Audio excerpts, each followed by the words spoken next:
Blessed be the courtly wisdom that always so abounds in me, that I sing in sorrow and sport and laugh, and just the same when I am joyful. But now I am turned into a balance when I lose her great well-being.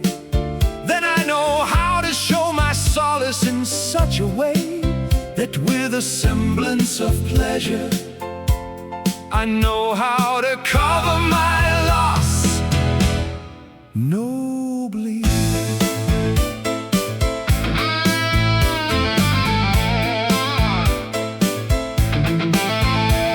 Then all gladness died, and love turned into decline, since my lady took pelts and nags. For a lover can make enough of other gifts, and all possessions of another semblance will be more of an honor to him.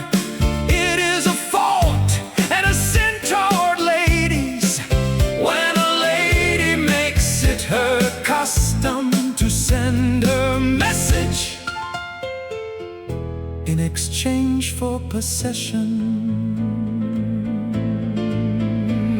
Now sorrow has grown in me, and it began through a base destiny. For I was at the springs of St. Martin, where all people find counsel, and I see that the blow of a bolt advances just as well as that of a lance.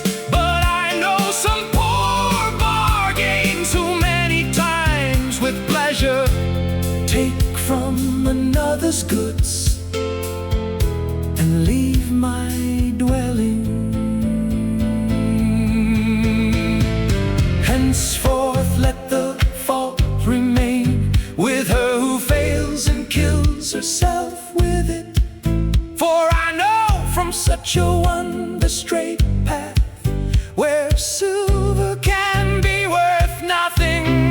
But yet I have no confidence at all of having her well-being, for the noble speech and the gracious solace and the amorous face I believe are to me a true heart's message. Yeah. Good lady, everything is nothing to me that I do or shall do or ever did, if I do not draw near the rich treasure of which never was any man joyful.